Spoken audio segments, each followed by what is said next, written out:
देखिए यहां पर हम लोग वापस से थ्योरी सेशन में आ गए हैं। सेशन नंबर 4 में आपको याद होगा कि हम लोग सेल्फ इंडक्टेंस पढ़ रहे थे, ठीक है। आपको याद होगा कि हमारे पास एक कॉइल था, इस तरह से कॉइल था, सोलेनॉइड था। इसका रेडियस जो था वो आर है, मान लीजिए रेडियस आर है, और इसका लेंथ है मान लीजिए एल, और टोटल नंबर ऑफ टर्न्स है मान लीजिए एन।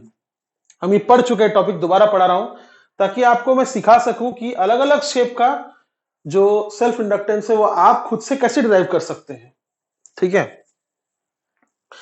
अब देखिए मैग्नेटिक फ्लक्स का फॉर्मूला क्या हो जाता है, N phi is equal to L I. यही हम कंसेप्ट यूज करते हैं। इसको क्या बोलते हैं, total flux linkage is equal to self inductance into current. पढ़ चुके हैं हम ये सब, ठीक है। अब देखिए फाई की जगह हम लिख सकते हैं magnetic field into area is equal to L I.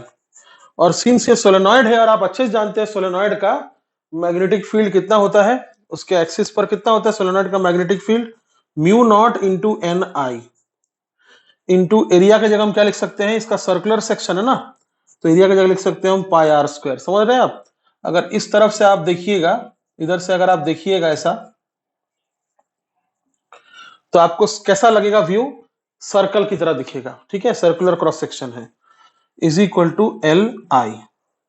अच्छा ये छोटा एन क्या है, छोटा N is number of turns per unit length, तो आप इसकी जगह लिख सकते हैं number of turns per unit length into I pi r square is equal to L I. I और आई खत्म हो गया, तो सेल्फ इंडक्टेंस का फॉर्मूला आ गया, म्यू नॉट इंटू 2 बार एन है तो N square into pi r square upon L. अब ये जो सेल्फ इंडक्टेंस आया वो इस शेप के लिए आया। आप एक चीज देखिए कि आपने किस कंसेप्ट को यूज किया ड्राइव करने के लिए, इसको, कोई इंटीग्रेशन नहीं, कोई डिफरेंशिएशन नहीं, कुछ नहीं, है ना। यहां पर कहां पर आपको एक सर्टेन एकदम से आपको चेंज दिख गया, यहां पर मैग्नेटिक फील्ड का फॉर्मूला अगर आपको आता है तो आपको सेल्फ इंडक्टेंस का फॉर्मूला मिल जाएगा। तो हमारे पास 4 यहां पर अलग अलग शेप्स है, ठीक है। पहला वाला देखिए सर्कुलर रिंग है, दूसरा वाला टोरॉइड है, तीसरा वाला स्क्वायर लूप है, और चौथा वाला कोएक्सियल सिलेंडर है। कोएक्सियल सिलेंडर्स, 2 सिलेंडर है ना कथा, ठीक है, कोएक्सियल सिलेंडर्स। तो इनमें से हम कौन सा आपको ड्राइव कर दें, देखिए ये है आपके लिए, क्योंकि सबसे टफ है इसलिए नहीं, काफी इजी है।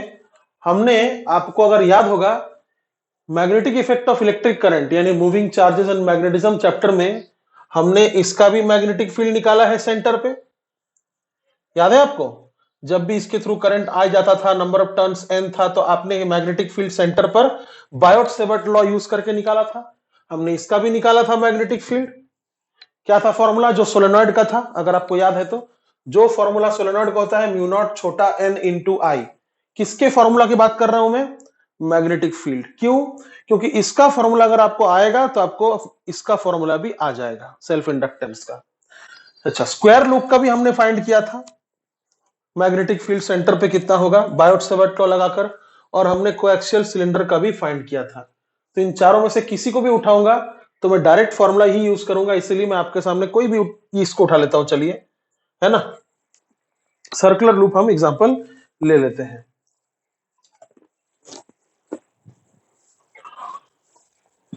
मैं यहां से मिटा रहा हूं, यहां से क्यों मिटाऊंगा, क्योंकि अलग अलग शेप का बी अलग अलग होगा, और ऑफ कोर्स ये डायग्राम मिटाऊंगा। चलिए, तो हमने पहला टॉपिक उठा लिया उधर से, क्या, सर्कुलर रिंग। तो मान लीजिए n टर्न्स का एक सर्कुलर रिंग है, कितने टर्न्स है भाई, n टर्न्स। मान लीजिए इसका रेडियस है r, तो अगर मान लीजिए इससे करंट I इंड्यूस हुआ है, यानी I करंट इससे फ्लो हो रहा है, मान लीजिए इंड्यूस्ड करंट I फ्लो हो रहा है, तो इसके थ्रू मैग्नेटिक फील्ड कितना होता है, इसके थ्रू मैग्नेटिक फील्ड होता है B इज इक्वल टू क्या होता है, mu naught I by 2R एक टर्न के लिए। बायोट-सेवर्ट लॉ से हमने पहला एप्लीकेशन से निकाला था। तो इनटू अगर n कर दिया तो क्या हो जाएगा, n नंबर ऑफ टर्न्स के लिए हो जाएगा। ठीक है, चलिए तो समझ गए आप हमारा ये यहां पर सबसे इंपॉर्टेंट फॉर्मूला है क्या, n phi is equal to L I. तो n number of turns, phi की जगह B A is equal to L I. अब b की जगह मैं क्या लिखूंगा, mu naught I N upon 2r, mu naught I N upon 2r। और एरिया किसका लिखना है यहां पर, इस चीज का एरिया लिखना है जिस पर फ्लक्स हो रहा है। याद रखिएगा फाई की जगह आपने लिखा है b इंटू ए, तो कौन सा एरिया लेना होगा, जिस पर फ्लक्स हो रहा है। तो कितना होगा वो, पाई इंटू आर स्क्वेयर। ठीक है, is equal to L I, I ने आई को मार डाला।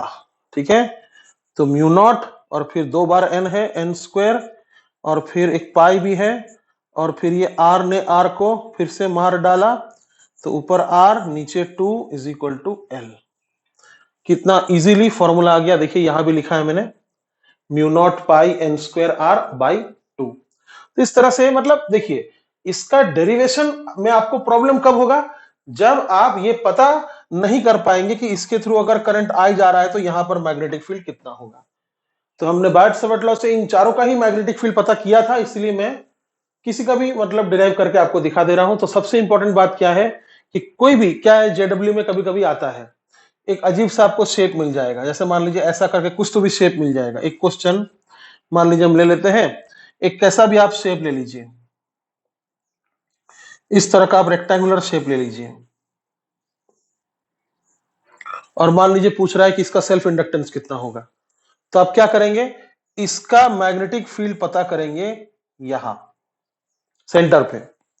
कैसे करेंगे, बायोट-सेवर्ट लॉ बताया था मैंने कि इस सेक्शन का मैग्नेटिक फील्ड पता कीजिए, इस सेक्शन का भी उतना ही होगा तो डबल कर दीजिएगा, इस सेक्शन का मैग्नेटिक फील्ड पता कीजिए और इस सेक्शन का भी उतना ही होगा तो डबल हो जाएगा। इस तरह से हम चारों का ऐड कर देंगे तो यहां पर आपको मैग्नेटिक फील्ड मिल जाएगा। ठीक है, इस क्वेश्चन पर मैं ज्यादा अभी मतलब कि मैग्नेटिक फील्ड कैसे निकालते हैं इस बात पर मैं बहुत ज्यादा फोकस नहीं कर रहा हूं, क्योंकि मैंने बहुत सारे क्वेश्चंस करवाए हैं क्लास में। ठीक है, आपको सिर्फ मैं यहाँ पर क्या सिखा रहा था कि सेल्फ इंडक्टेंस कैसे निकाला जाता है। याद रखिएगा किसी भी तरह से ये आई कैंसिल होना चाहिए, चाहे कोई भी क्वेश्चन हो, किसी का भी सेल्फ इंडक्टेंस मांग रहा हो। अच्छा ठीक है, तो अभी तक बेटा हम लोगों ने जो भी पढ़ा वो एक्चुअली में क्या था,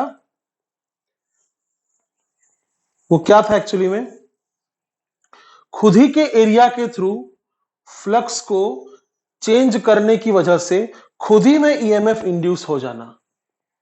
समझ रहे हैं आप, यानी खुद का जो एरिया है उसी के ऊपर जो मैग्नेटिक फ्लक्स हो रहा है उसके चेंज की वजह से उसी में ईएमएफ इंड्यूस हो जाना।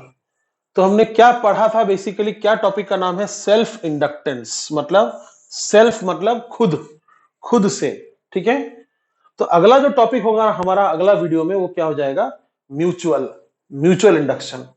तो चलिए इसको नए सिरे से शुरुआत करेंगे, एक नया वीडियो बनाते हैं उसके लिए आपके लिए। चलिए यहां तक आप फिलहाल सभी फॉर्मूला लिख लीजिए। ठीक है।